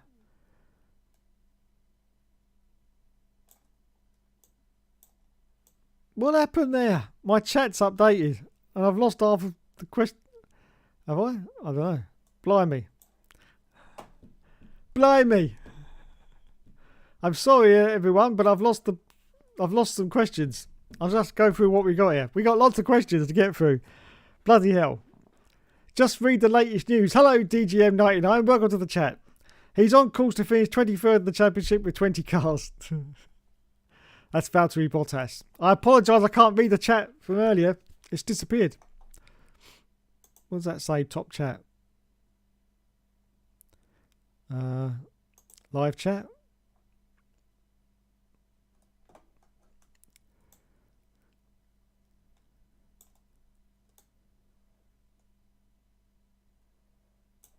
No.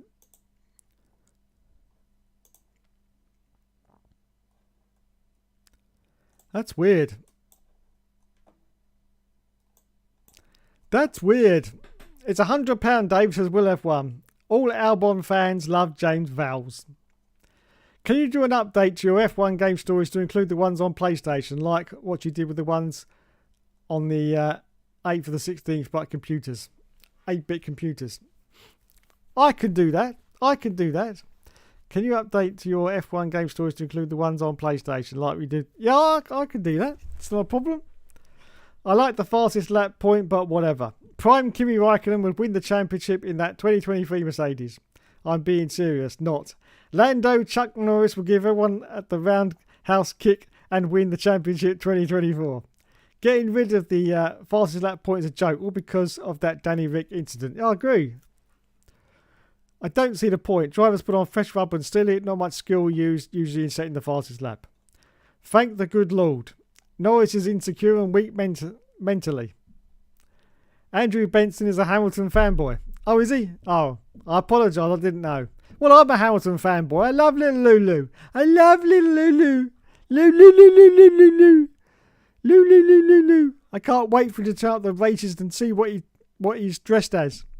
Ooh, will it be a Teletubby this week? Ooh, will he have a tea cozy on top of his head? Ooh, I love you, Lulu. Tell you, I want Lulu to stay in the sport for another 10 years. He's the only character left in Formula 1. Seriously. He cracks under the pressure, simple. They dropped the fastest lap. That's so ridiculous. Yep. That's strategy for you. Other teams had to consider the B team exists. Shouldn't be dropped. It's part of racing. Making a fuss about 1 point. Nedzo and Will are best buddies, to be honest. They're sure to provide you a high level of entertainment anytime they give opinions respect. Lol.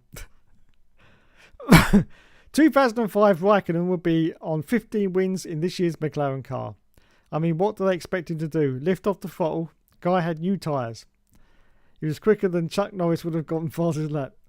Nedzo's takes are absolutely diabolical, to be honest. He thinks Rwanda is an acceptable country to host a race in. Okay.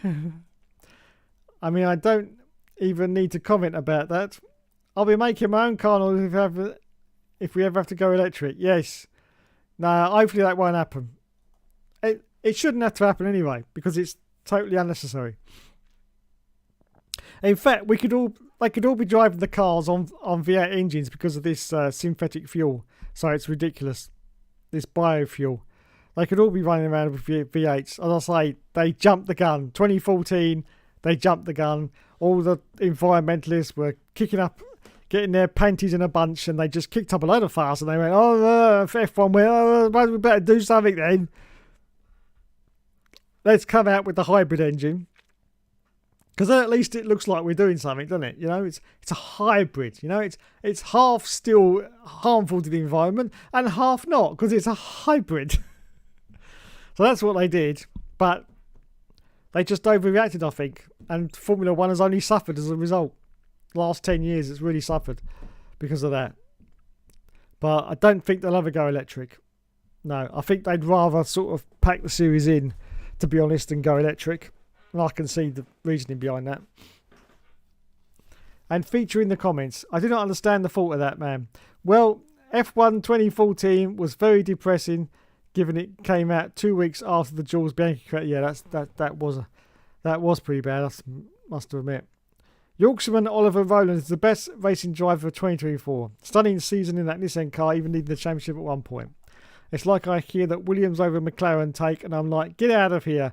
6 hours or so later, it's always as if I owed the guy an apology because I got told someone with 0 podiums equals 10 wins. Leading the Formula E Championship is about as impressive as winning a plastic toy from a cereal box. Yes, I like that take. That's a good one. I like that. Brah, ha ha ha, savage. Yeah, I like it. I like it.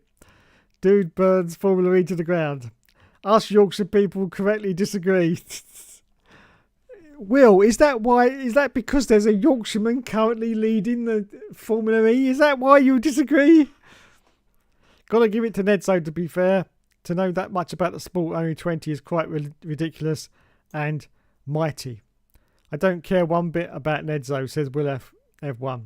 Who the fuck is Nedzo? The Moan Yorkshireman is a god. Okay. Another sperm cell on legs that we all like, I assume. That's called autism. It's also made him a bit mad, though. The Moan Yorkshireman's a great man. The Moan Yorkshireman is honestly more fake than Bottas' 2019 championship fight. TMV is not fake. An unusual sperm cell like that. Should we tag him? I think there's skill beyond the madness. Nedzo F1 grid box. He should tag himself. Have done. You should always trust a Yorkshireman. Given that the Wicks, Norris and Sargent, they don't deserve them. Bloody hell. They were fully deserved. Jimmy Savile is from Yorkshire. Yes, so was Peter Sutcliffe. Look how well that turned out. Anyway, moving on quickly. Yorkshireman Oliver Rowland is a great driver. Every other week is deserved. That cruel room is cool, but if you choose to take it seriously, you probably belong in a circus like Britney Spears. It's called the Cruel Room. Beat me to it, Will. We need the Moan Yorkshireman. Ring Josh. Ah, dear. No, we don't. The comments are gone because there's too many of them, says Plan. But I know there's been too many comments. I apologise if I've missed some. I'll go back later after the stream and see if I can personally read the comments that you made somewhere in the middle of the stream. I won't be able to read them out, but I'll see if I can personally read through them. But it'll be a few hours because the stream has to process through YouTube and it takes forever. Michael has crashed into Vern, Dave. 10 points to anyone who gets that reference. Yeah. He's basically just another you. He is. We certainly do. Get Danica Patrick on the All Seasons Rubbish. Get Nico Rosberg on the All Seasons Rubbish. Get Laurie, I still can't say his second name, on the All Seasons. How dare you criticise Lord and Saviour TMY. Racist towards Yorkshire people. Wait a minute. You talk about racist against Yorkshire people. I'm sorry to say, you don't do yourself any favours. Why do you have to have your own tea? Why does it have to be Yorkshire tea, Mr. Will F1? Why? Why? I haven't got my own tea. We haven't got Chatham tea around here, you know. People in London, people who live in London, which is the capital city of England, they haven't got London tea, have they? But no, all you in Yorkshire, all beer, all by gum, have got their own Yorkshire, that was a terrible accent, have got their own Yorkshire tea. Why? Why? What makes you so special? Why do you have to have your own tea? Yes. That's what I say, Mr. Will F1. Why do you need your own tea? What's wrong with a nice PG tips? Unbelievable. Ed Sheeran is a terrible singer. Well, that I do agree with you. That is a hot take. He's worse than Phineas and Ferb at making weird manoeuvres. I should also mention that Elmo is changing the blocking system. Yeah, on Twitter. I just saw that. They sent me a message, in fact, yesterday on Twitter, meaning that if you block someone, they'll still be able to see the post but not interact. Ridiculous. Yeah, there's no point in blocking anyone then, is there? And people, if I get the understanding right, people you've previously blocked will now be able to see your profile and post that you've made. They just can't interact with them, if that's how I understood it, right? So people that you may have blocked 10 years ago will now be able to see your... Because before, when you block someone, okay, they couldn't see your profile. Not only could they not interact with you, they couldn't see your profile. So if you type their name into Twitter, you couldn't see their profile. The only way you could see their profile if you were blocked by someone was to sign in on another Twitter account. And then it wouldn't be blocked and you'd be able to see them and do whatever. And that's how people do it to get around the blocking procedure. But now, apparently, if you block someone, which, as I say, could have been 10 years ago.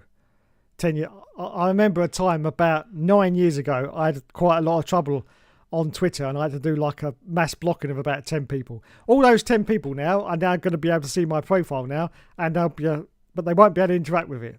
So, what's the point? What's the point? I mean, there's no point now in blocking anyone, but what's the point in letting people from 10 years ago now be able to see your profile? Makes no sense. Absolutely no sense. That benefits nobody but stalkers. Yeah, exactly. I say about 9 years ago, I had quite a bit of trouble on there. And, you know, I mean, hopefully after that amount of time, they've probably gone away and they're not even on Twitter or they're not even on that account anymore. But you don't know. You don't know. So tomorrow night, I think I'll finally leave that rubbish. Well, yeah. I mean, I only use it basically just to quickly look down the feed, which is full of adverts. And also full of, for some unknown reason, I've got no idea, but everything that pops up on my stream, you've probably seen it all around the internet about where they trap these old blokes who are going to see kids for, you know, I can't go into it because I'm on YouTube, but you know what I'm talking about. And they trap them and then they start whacking them around the head. You've probably all seen it on Twitter. Christ knows why. Every time I go in the feed, there's like half a dozen of them on there. I've no idea. But there was one last week, and because it's Halloween, he was standing there, and a bloke came up behind him, and you know, but instead of punching him, there was a bloke behind him, and he whacked a pumpkin over his head. This bloke who was sitting there to meet up with some underage, whatever. I don't know, because I'm not interested in that sort of thing. But yeah, I mean, that's crap anyway. They're not there to protect the kids, are they? These people, they're just there for clout and views. You know, if you're hitting someone over the head with a pumpkin, you know, what on earth has that got to do with protecting the children?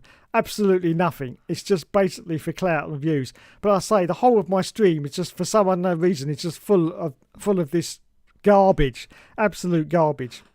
And once you've got past the ads that constantly pop up as well, by the time you actually get to the people that you're following, you know, you might as well give up. Champ 92 would love TMY. Maybe we'll have one, who knows, I don't know. A lot of his opinions are the same as mine, which is exactly why he needs to stay away. We do need TMY. Get Simon Cowell on the all season. Yes. Get Diddy. No. The Yorkshireman Formula E driver was beaten by a random Dutch guy who failed in F1. German. Also, we need to mention Toyota is coming back into F1 while they're working with Huss soon as. Yes, that's right.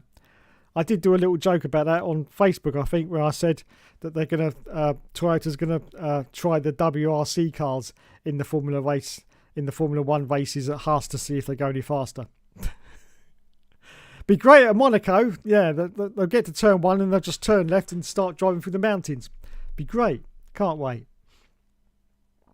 Verline was shafted in F1. Deserved more. Ignore the as my phone keeps adding random words onto my... Yeah, don't worry. My phone does that as well. It's very annoying. Fully deserved to win the Formula E Championship this year. Chatham Tea would just be made out of meth, poverty and tears. Ooh! Oh! Oh! Oh! That's burned. That's burned me so much. Only because it's the truth, but it's still burned me. It really has. It's burned me. Will says you can't beat Yorkshire Tea. Yes. Dave is still waiting for videos on the motor in Yorkshireman. I am. I'm still waiting. It was just unfortunate, you know, because he said, I'm going to do videos on this. I'm going to be getting out and about with me motor. And then COVID happened and everyone had to stay at home. So that was the end of that channel. Garbage. Sayer loves TMY. Ring Josh, call Josh. No. Toyota spent millions. I think he's working now anyway. Toyota spent millions on F1 and never won a race. That's true. Did I just enter a top hat with Mr. F1 Gaming? Talk about EA's F1 games in the early 2000s. Something to talk about. Oh my god.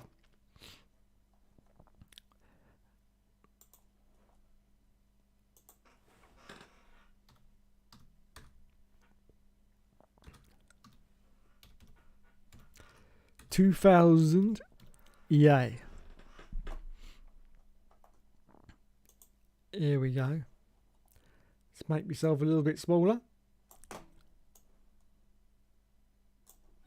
So here we go. F1 2000, of course. This was the resurgence to Formula One gaming from EA Sports. I mean, it was the first time they'd got into Formula One. Unfortunately. But F1 2000, I have to say, was a very good game indeed. It was a little bit jerky, a lot of slowdown, but the actual game itself was solid. And the remarkable thing that not a lot of people know is that it was developed by Visual Sciences, who did Formula 1 98. How on earth you could come from the bastard child of F1 98 to the gorgeous, loving F1 2000 who would, you know, clean up for you and mow your lawn. I don't know, but that's what happened. Yes, Visual Sciences. Same team, although this time backed by the money men of EA, which does make a difference. And I do believe they upped the team because the people who worked on F1 98, there was 6 people that worked on F1 98. 6 people. 6 people. And they had 6 months to make the game. 6 months to make the game because Reflections was supposed to be making it, but they dropped out at the last minute. So 6 people, 6 months. When you look at that statistic, you think to yourself, you know what? F1 98 is a damn good bloody game. It really is. Over 6 months, it really is. So yes, we had F1 2000, which I do believe, I'm only looking at PlayStation here, was the first game that actually came out when the season started. Almost. I think it missed the start date by a week. There you go. March the 24th, I think it was in the UK. And I think the first race in 2000 was about March the 16th. Let me just check that. First race, F1 2000 season.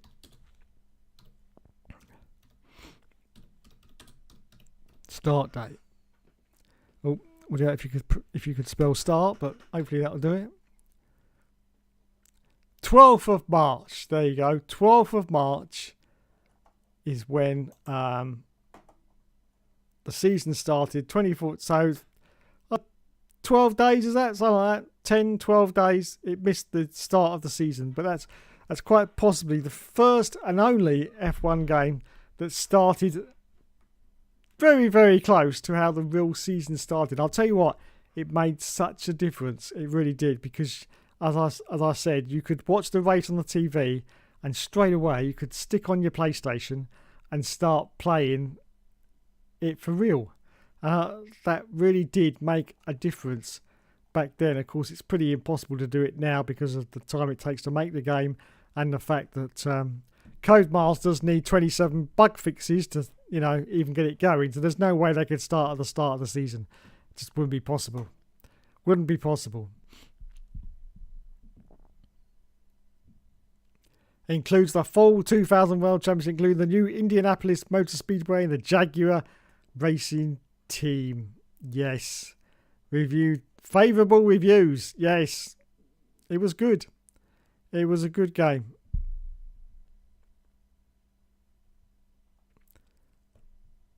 Suggested that Formula 199 was a superior type. No, I don't agree with that at all. Don't agree with that at all. It was better than F1 99, definitely. Definitely. Definitely. So there you go, 2000. And of course, let's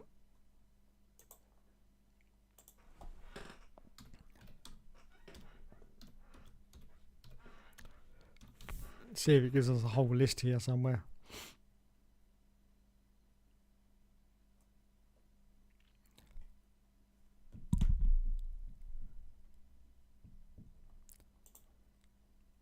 It's probably not going to go back to their original.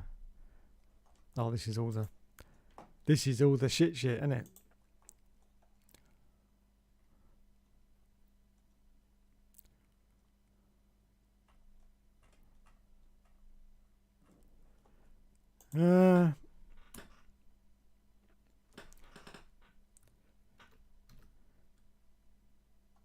EA F1 games. Yeah, it's not doing that.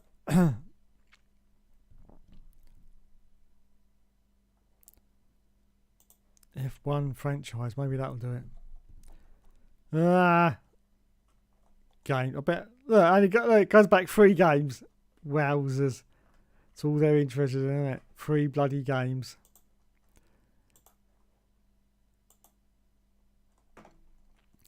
So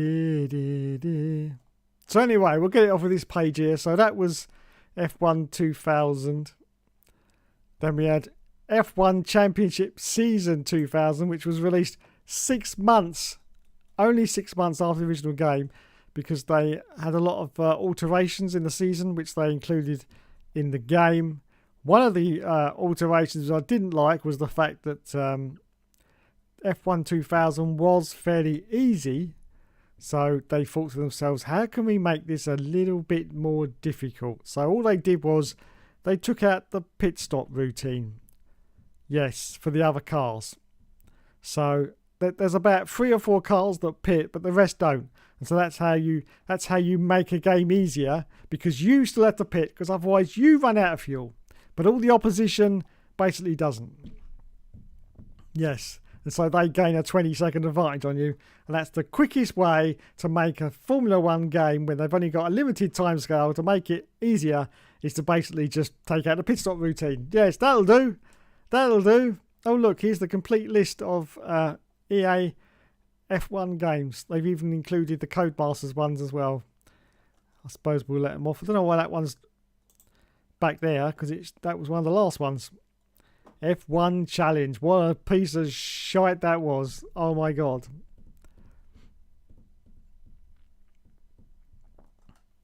That was terrible. F1 2001. That was horrible. 2002. Wowzers. Terrible. Terrible. Whole of the EA franchise was a horrible. Really was. Right, what are we doing for time here? Oh! I'm nearly out of time, everyone. I'm nearly out of time, so I've got to read the...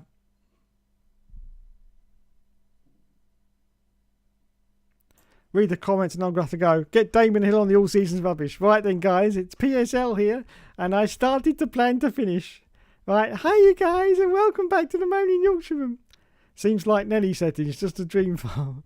The Moaning Yorkshireman is a handsome man.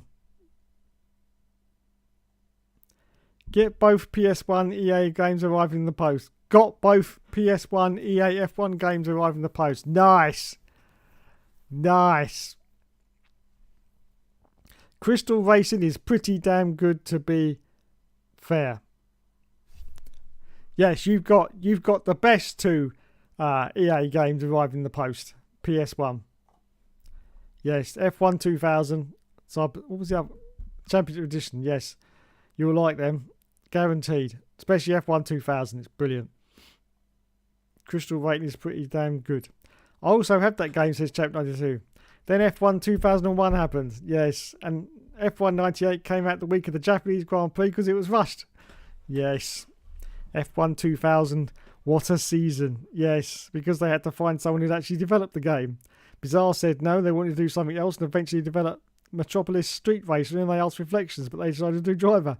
Don't forget F1 98 had the T-Man. Yes, out of those 6 people, why had to make the T? Then they asked Visual Science, also did F1 2000 on PS1, funnily enough. Yep. The Tifi Bottas, I guess. TMY said Bottas was a waste at Mercedes, and he was. Encore Football, Crystal Racing, Kimi Räikkönen, Underdog's top guy that. He was not, though. He won them titles, then maybe didn't win because of Rosberg. Bottas has never been that good. The no pit stop thing was also an issue in F1 2000 as well. Was it? Oh, I didn't know that. I thought it was only the update one. Bottas never won even after one race without having the fastest car. Hulkenberg Bottas, Perez Bottas, Brundle Bottas.